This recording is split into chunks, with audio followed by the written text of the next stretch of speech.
Yung mga sinasabi po nating existing practice na ngayon na ginagawa nila ay ano po ang legal basis nun? Po, napakaganda po ng tanong ng ating pinunong Menorya. At yan po, alam niyo po, dito po sa aking kaliwa, kung titingnan niyo po, dahil ang sabi ko po sa kanila, Ginoong Pangulo, tayo po ay haharap sa bar Tatnacher, mathematician pa. Kaya kailangan po, battery ng mga auditors ang kailangan po natin dito sa kaliwa.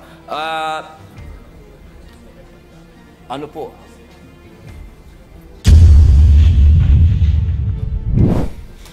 Mahal na Pangulo, maiksing manifestasyon lamang po. Opo, Please proceed. Ginoong Pangulo, matiyaga pong naghihintay ang inyong lingkod na matalakay po ang matagal na pong nabinbin. Ito pong patungkol po sa medical cannabis bill. Inaantay ko po na ito ay mapag-usapan po sa plenaryo at inaantay ko pa rin po ang aking mga kasamahan na mag-i-interpellate po dito. Nais ko lamang pong magtanong kung hanggang kailan po ako mag-aantay sa interpelasyon. Napakahalaga po sa akin ng bill na ito. I have been patiently waiting for my medical cannabis bill to be discussed in plenary, but unfortunately not one of my colleagues is prepared to interpolate this measure. Be that as it may, I will be waiting here for the availability of my colleagues to interpolate. Yun lamang po, maraming salamat po. Thank you, Senator Padilla. Yes, Minority Leader. Mr. President, the minority is always prepared. It's a matter of scheduling by the majority leader. Yes. May we ask the Majority Leader if it is in the agenda for today? Yes, Mr. President, it's in the agenda, but we are prioritizing those measures that are already in the advanced stage, Your Honor, Mr. President. Yes, maybe we can ask our colleagues if they are ready to interpolate the measure of Senator Padilla. Maybe we can ask the members of the majority first if those who are scheduled to interpolate the bill of Senator Padilla.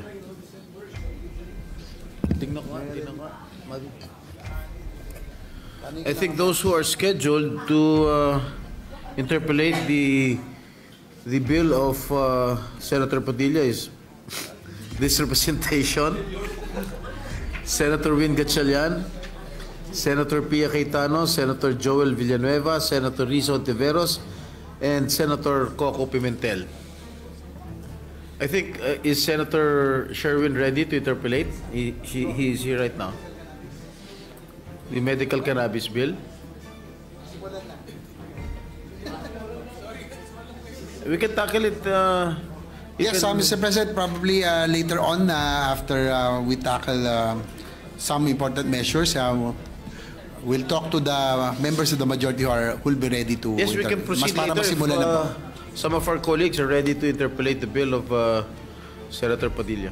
Maraming salamat po uli sa ating pinunong Menorya sapagkat napakahalaga po ng panimulang salita sa usapin nito sapagkat ito pong ating isinusulong, ito po ay bunga ng isang revolusyon na naganap sa ating bayan na ipinaglalaban po ang kaban ng bayan. Ibig pong sabihin, ito pong COA na atin pong binabanggit dito, Ginoong Pangulo, ito po ay napakahalaga ng papel nito sa ating bayan. Sapagkat kung atin pong babalikan ang kasaysayan ng ating bansa, nabuo ang revolusyon dahil sa kapabayaan, pangungurakot, pagnanakaw, lahat na po, sabihin na natin, kaya po nagbunga ng revolusyon. At kung titingnan po natin sa 1987 Constitution, napakalaki po ng papel ng COA. Ang sabi po dito sa Article 9, Constitutional Commission, ayan po letter D, Commission on Audit. Ayan po. Ginoong Pangulo, ang sabi po dito, the Commission on Audit shall have the power, authority, and duty to examine, audit, and settle all accounts pertaining to the revenue and receipts of and expenditures or uses of funds and property owned or held in trust by or pertaining to the government or any of its subdivisions, agencies, or instrumentalities, including government-owned or controlled corporations with original charters on a post-audit basis. Medyo mahaba-haba po ito. Kasi kasama po dito, pati po yung mga state colleges, lahat po ay sakop ng COA, Ginoong Pangulo. Ngayon, meron lang po tayong pinagdadaanan na, siyempre po, sa takbo po ng panahon, mahal na Pangulo, Tama ba ito? hindi naman po pwede na magmula po 1987 na nagawa po itong saligang batas, ang pinakamataas na batas dito sa ating bayan, hindi po nagkakaroon ng mga hakbangin para palakasin pa ang binigay na kapangyarihan sa COA. Alam niyo po, Ginoong Pangulo, ang atin pong COA ay masasabi po natin na international na ang kanilang standard. Dahil sa amin pong mga ginawang pagdinig, ang COA po ay miyembro at palagi ang uma-attend ng mga international seminars at studies patungkol po sa pag-audit. Ang kailangan lang po natin ngayon, mga mahal kong kababayan, ay yung kapangyarihan na ibinigay po sa kanila ay palakasin natin. Hindi inuulit ko po Hindi po natin dinadagdagan. Wala po yan, bawal po yan. Ang gusto po natin, mahal na Pangulo, ay palakasin po yung mga ibinigay sa kanilang kapangyarihan. Kaya meron po dito sa ating panukala na mga bago pong probisyon.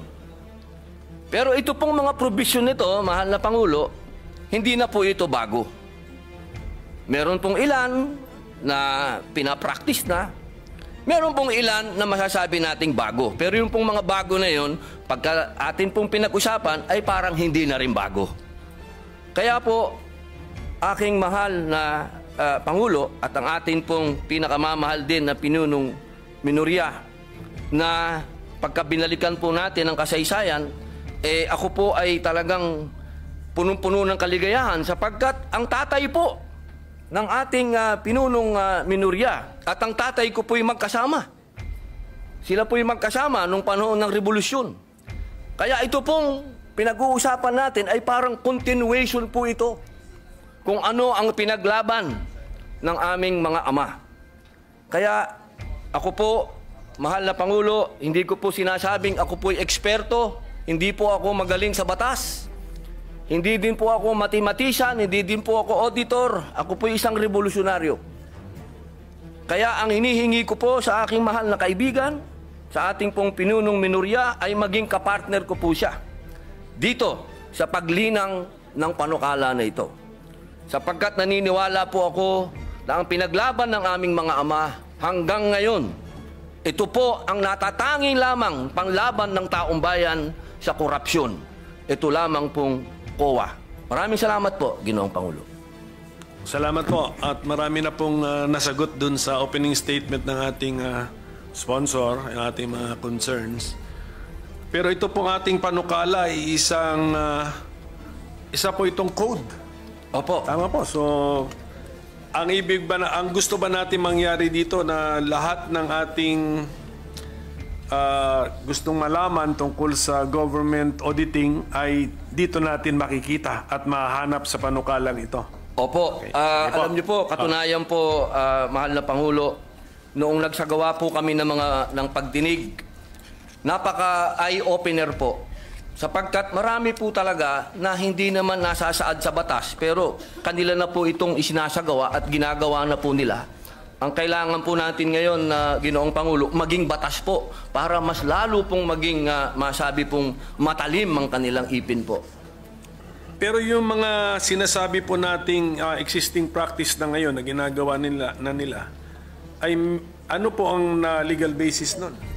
Opo. Kasi ito ba'y, siyempre, bago nila ginawa yan, kinover muna nila sarili nila ng, ano ba tawag, circular ba? Opo, Is it circular. Oh, Opo. sige. Ano po ang legal basis ng Commission on Audit sa para sa kapangyarihan nila sa pag-issue ng circular? Opo, napakaganda po ng tanong ng ating pinunong minorya. At yan po, alam niyo po, dito po sa aking kaliwa, kung titingnan niyo po, dahil ang sabi ko po sa kanila, Ginoong Pangulo, tayo po ay haharap sa bar Tatnatcher. Mathematician pa. Kaya kailangan po, battery ng mga auditors ang kailangan po natin dito sa kaliwa. Ano po?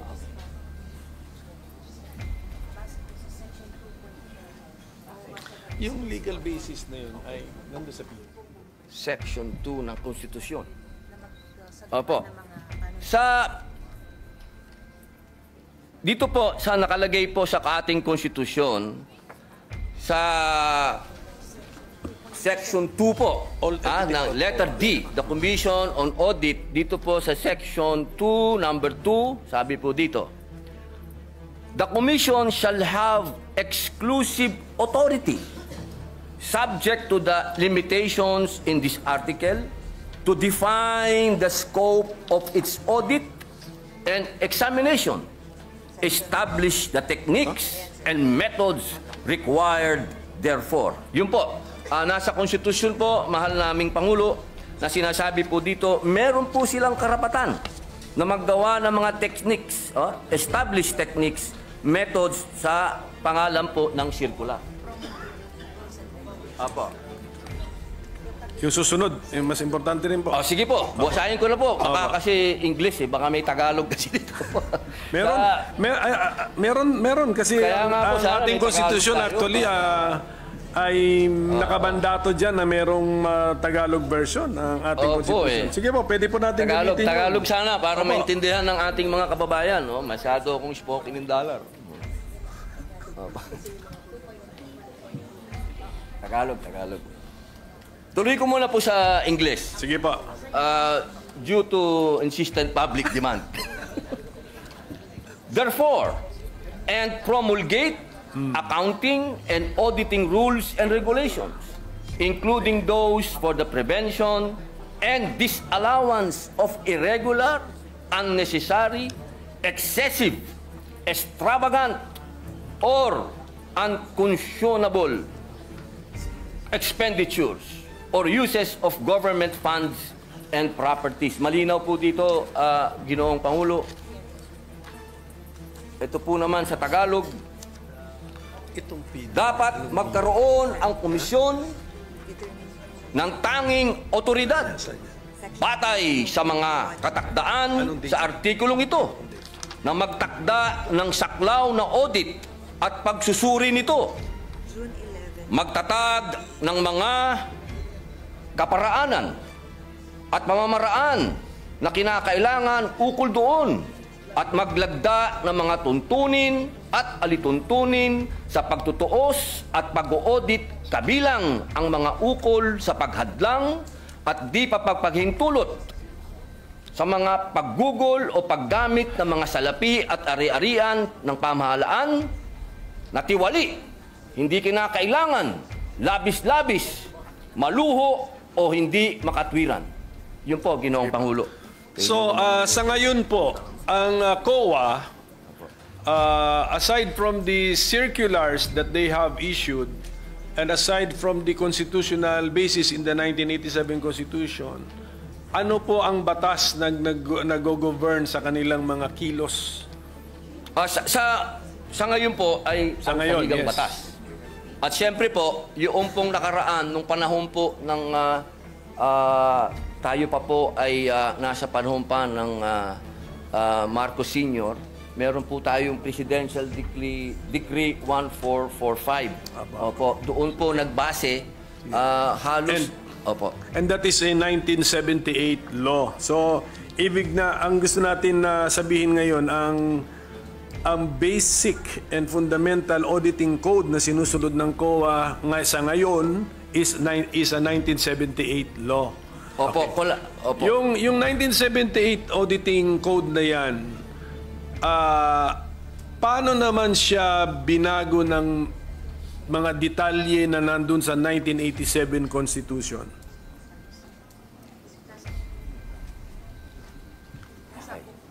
Opo. Ng 1987 Constitution. Ayan, napakaganda po ng... iba talaga pala pag may battery ka dito po. Opo. Ito po, ang sabi po nila, nandoon po ito sa Book 5 ng Admin Code of the 1987 Constitution. Meron po ba tayo? Book 5. Of the Admin Code. Opo, Admin Code. So, meaning to say,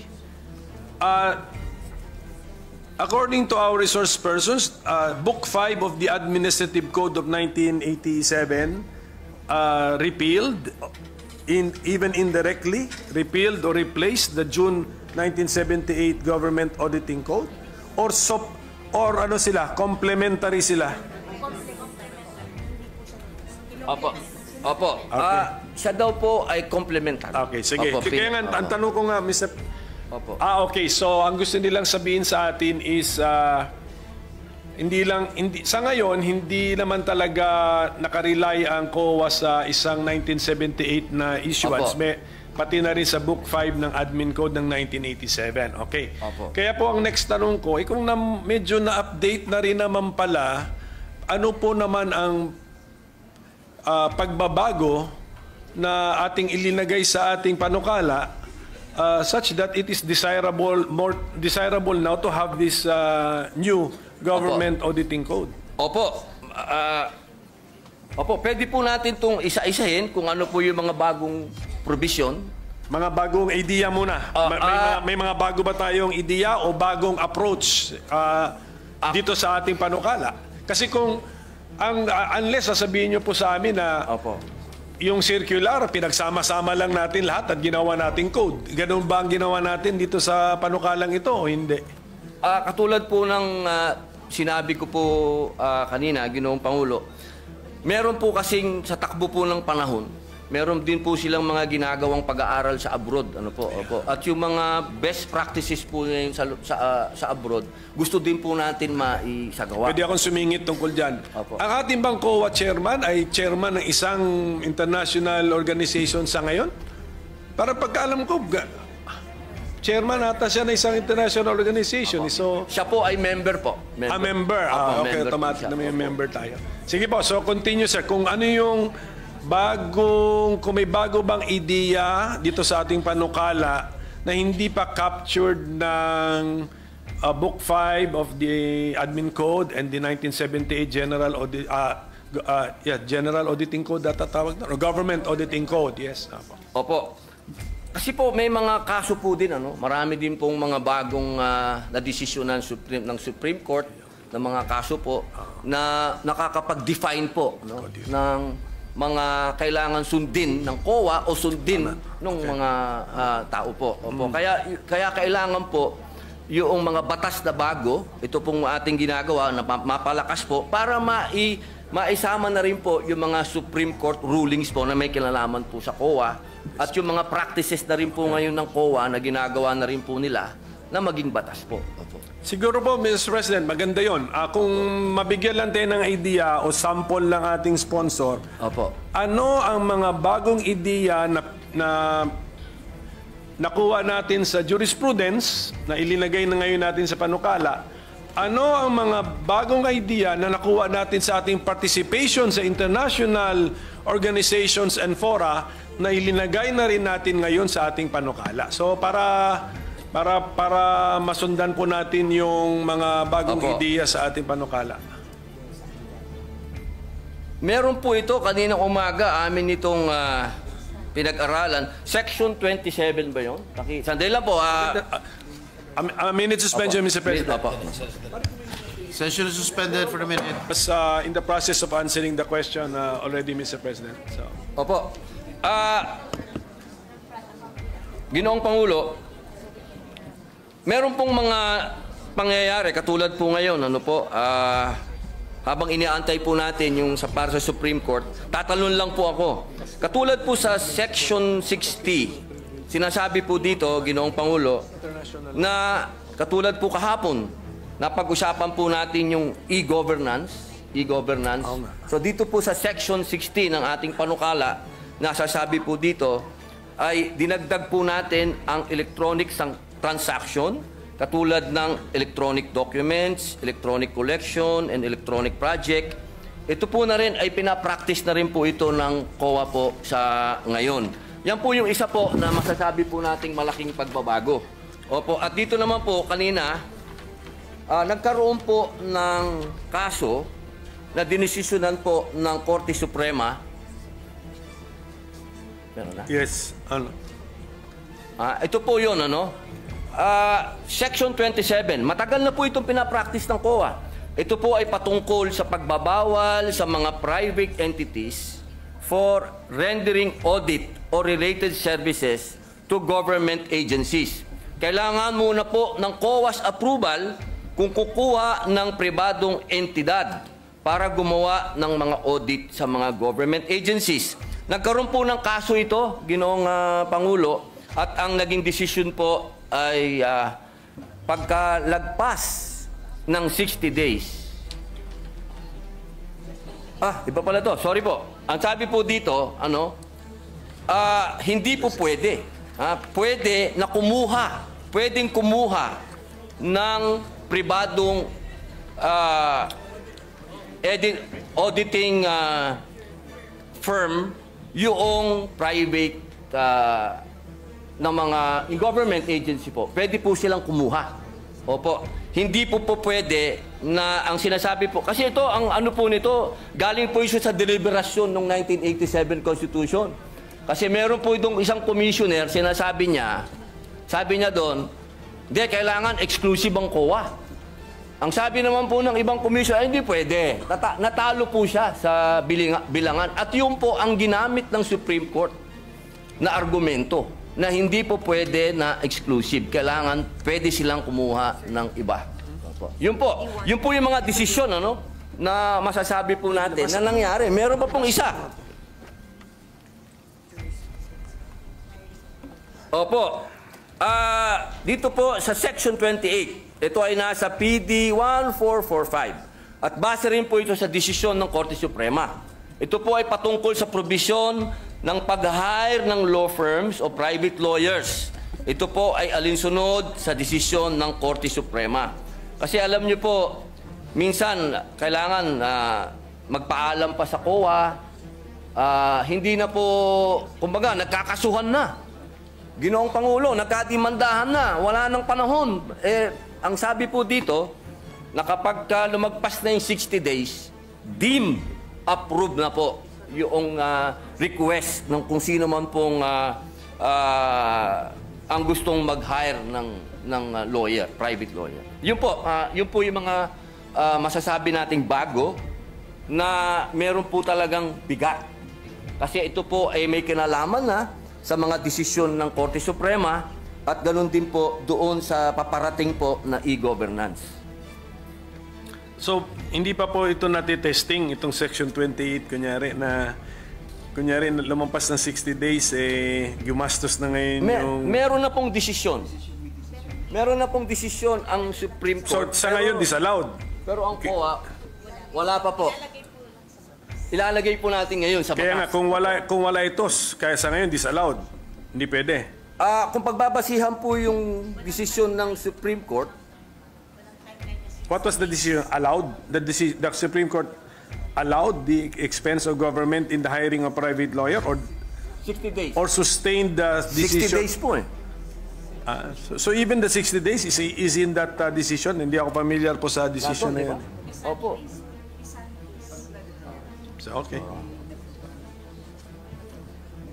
Oo. Yun po, malinaw po yun eh. Malinaw po, Ginoong Pangulo, na halimbawa po, katulad po ng Pisan, di ba? Pisan, nag-hire po sila ng lawyer nila, lumagpas po, hindi po, ang nangyari ang tagal po, ano, hindi po nila maantay-antay yung approval ng COA. Ang sabi po, 60 days deemed approved na po yun. Pag lumagpas. Okay. Ngayon, kinaklaro natin dito. Opo. Sige po. How about sa international best practices? Meron ba tayong napulot doon na linalagay ngayon natin dito sa ating panukala? Ano pong tawag? Section 26. Ayun! Nako, ito po yung pinakamaganda na pinag-usapan po namin. Ako gusto ko po ito. Kasi maraming lugar na hindi napupuntahan ng COA. Nakalagay po dito sa Section 26. Institutionalizes COA Citizen Participating Audit Program. Ito po yung Deputized Citizen Participatory Office. Since 2016 pa po ito, ginagawa nyo na. Opo, nagde-deputize po sila. Opo, ng mga mga CPA po, no? Tawag po nila CPA, mga opo. Kaya po ito po ay napakaganda sapagkat marami pong lugar dito sa ating bayan ang hindi po napupuntahan, Ginoong Pangulo. So ito pong participation ng civil society organizations na natin ay linilimit natin sa remote and critical areas. Bakit hindi natin gawin as a general rule? Opo. Sama sila. Actually, general rule po siya. Opo. Well, ito pang ang pagkasulat natin ay located page 20 line 17 to 18 nakasulat dito. Monitoring of projects located in remote and critical areas. So mukhang maganda itong idea na ito. Bakit din natin gawing partner ng COA ang CSO? For all, if you want. Opo, yun daw po, practice na po na raw nila, Ginoong Pangulo. Ito po yung ginagawa na raw po nila. Opo. So, balikan po natin itong 26. I-ano natin? Opo. I-expand po natin. Opo. Hindi ba sa bidding ay required, sa public bidding, required ang mga observers from civil society rin? NGO? Ganon? So, pag ino-audit ba ng COA ang isang project, tinitignan ba nila how the public bidding was conducted? Kasali po ba yun? Do they also, and in the process, do they look for the participation of the CSO or NGO or PO? Wala yung... Ay, pwede pa natin ito. Okay po. Limited lang daw po ang binibigay. Sige. Opo, doon sa... Pero sa lahat po ng bidding nandun. Kayo? Ang COA. Opo, ang COA po nandun. Sa lahat po ng bidding na... Sige pa, so nakita naman natin yung... Andun yung attempt sa Section 26. Hindi ano na natin? Mas broad na. Ano na natin yung spirit nung anong panukala, nung section po. Ayusin na po natin. Opo. Tapos, Mr. President, bago ko ito malimutan, may mga concerns na riniraise yung mga private entities na it's either meron silang ano ba yun yung sa PPP? PPP. Because of the PPP, allowed ang private entities na parang meron siyang merger of activities or transactions with the government. Yun, meron silang isang section po rito, section 24, if I'm not mistaken, na yun po ang concern nila na ano bang klaseng audit authority ang gusto ma-exercise or pwedeng ma-exercise ng COA sa kanila under our bill, Mr. President? Opo. Ito po ay napakagandang tanong po ng ating pinunong minorya sapagkat ito po ay napakarami na po talagang tumawag din po ng aking pansin dito sa usapin nito. Kaya ito din po ay nagkaroon din po kami ng napakahabang talakayan dito. Ngunit ako din po ay nasagot ng COA sapagkat una po nilang sinabi sa akin na meron daw po talaga na tinatawag na Republic Act 11966. Ito pong RA na to sa second paragraph, section 31 ng PPP Code. Kung saan sinasabi po na ang mga PP projects awarded subject sa Government Audit Code or 2009 Revised Rules of Procedure ng COA and amendments thereto. Sa provision na ito, itinakda rin the COA in consultation and coordination with the PP codes shall adopt and promulgate the necessary framework and guidelines on accounting and auditing PP projects. Kaya dito po, sa ating Section 24, maliwanag naman po dito, ito ay patungkol sa limited jurisdiction ng COA sa mga private entities, kasama na rito ang public utilities. Meron po tayong mga pumasang batas na patungkol po dyan. Yung RA number 11659, ito po yung Public Service Act. Opo, na sinasabi din po na sinabi po ng korte na hindi naman to unconstitutional. So, sila po ay tatamaan po ng limited jurisdiction ng COA sa pag-audit po. Yun po ang aming pagkakaintindi, Ginoong Pinunong. Ang problema ko po, Mr. President, dito rin sa pagkasulat ng ating Section 24 na nasa page 19. Sa title ng section, limited jurisdiction over private entities.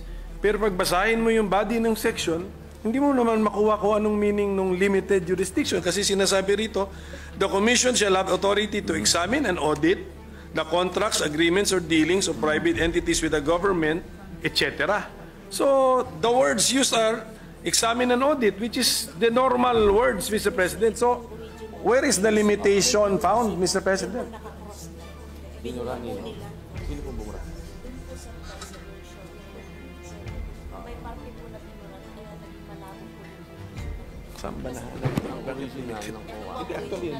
Maganda po ng naging talakayan dito sa amin. Napakaganda po kasi ng katanungan ng ating pinunong minorya.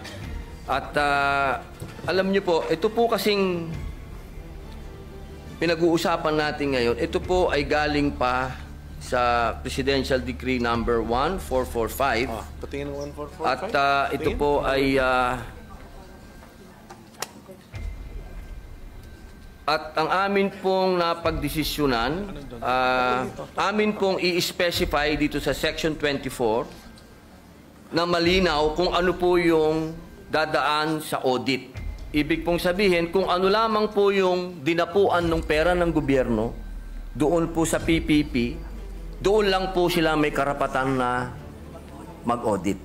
Kung saan lang po dumapo yung pera po ng gobyerno. Pero maliban po doon, wala po silang pwedeng silipin doon po patungkol doon sa private na kumpanya. Pero sa ngayon po ating sponsor na sa pagkakasulat ngayon, medyo hindi yan limited jurisdiction. Opo. Tama, okay, Opo, sige opo. po. At least, tinatanggap po ng ating So, malalaman lang natin ito or kung kami ba, ang ating mga kasama ba ay sasang-ayon sa amendment, kung marinig na namin kung paano natin mahuhuli yung konsepto ng limited jurisdiction. Opo. Sige po. Opo.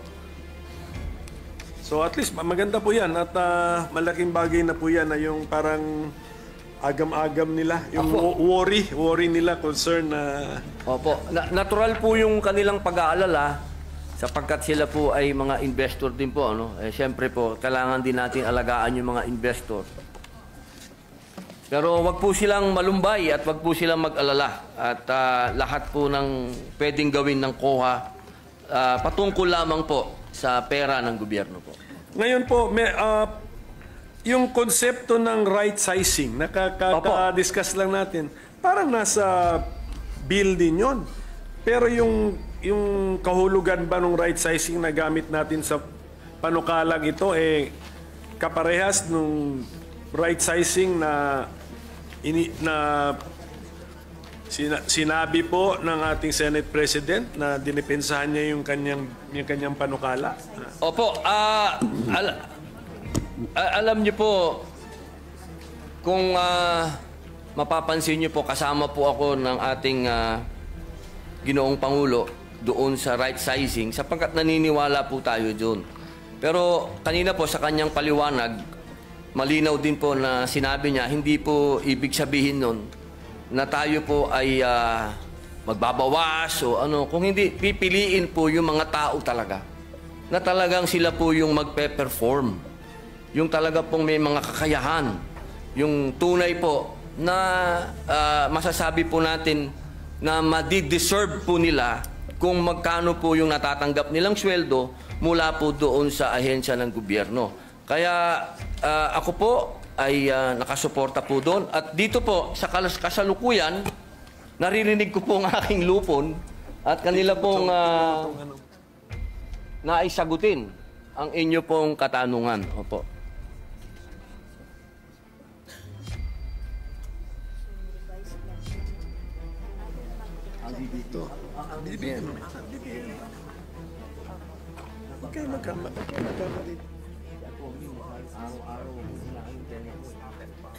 Opo. Katunayan po, Ginoong Pangulo, lahat po ng aksyon ng COA na may kinalaman po sa organisasyon po nila, ito po ay dumadaan po sa DBM. Yun, Opo. Ito po ay ina-approve ng DBM. Ang kanila pong tinatawag na revised plantilla. Opo. Wala po silang pagmamalabis po na ginawa patungkol po sa right size. Hindi natin binabago yon. Yung authority ng DBM na daanan ng kanilang ideya o proposal at magbigay ng approval ay nandito po sa ating panukala. I-retain natin yon. Opo. Opo. Kasi meron po akong, kunyari po nasa page 17, lines 5 to 7. 5 to 7. Yes, the commission proper may effect changes in the organization and functions of the commission as it may deem necessary in the exercise of its fiscal autonomy in order to carry out its constitutional mandate. Hindi po ba pwede itong ma-interpret? Kasi dun sa word na organization, pati function nga eh. Hindi ba pwedeng ma-interpret ito na pwede na nilang hindi hintayin ang desisyon ng DBM? At saka yung functions na ito, pwede ba nilang baguhin itong code na ginagawa natin, Mr. President? Okay, okay. Ginoong Pangulo, ito pong provision ng 5 to 7. Line 5 to 7. Page 17. Apo. Opo.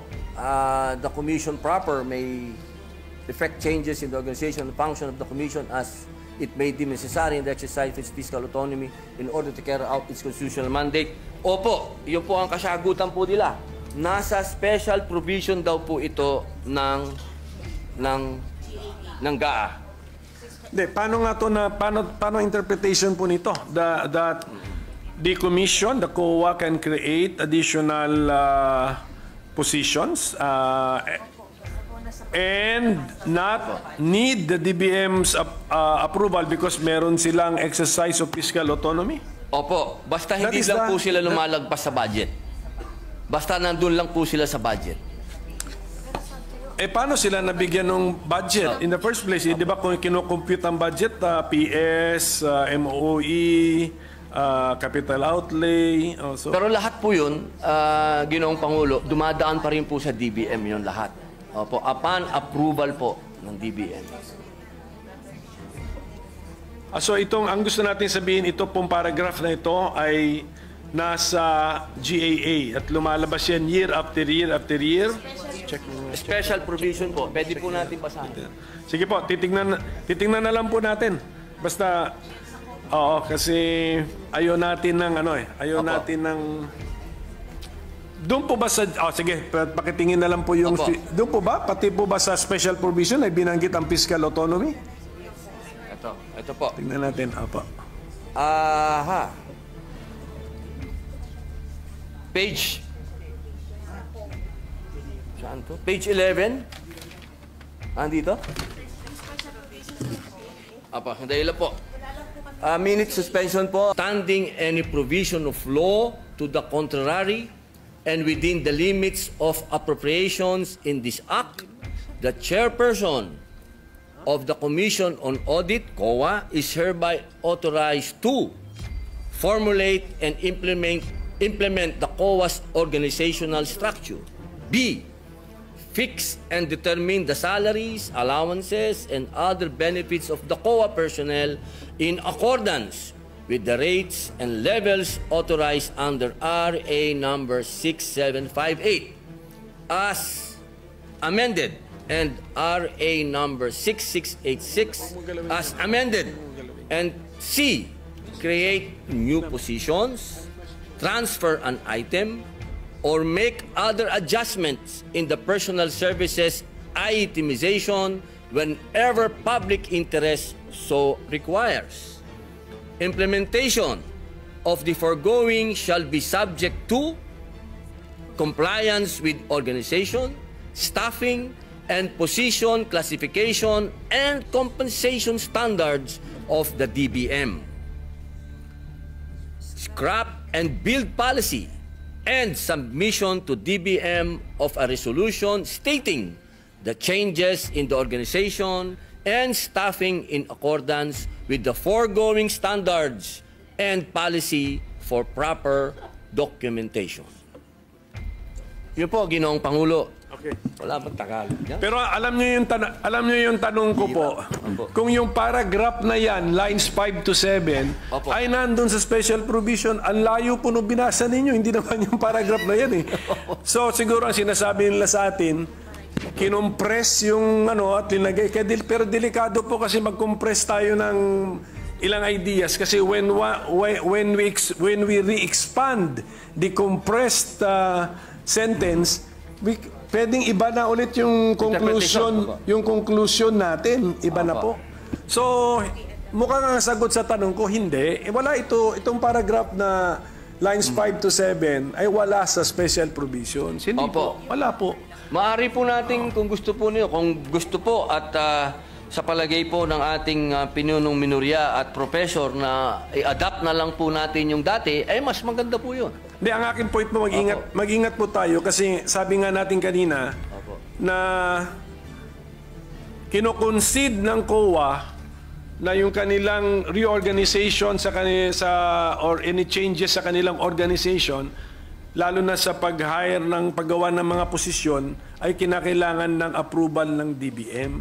Okay.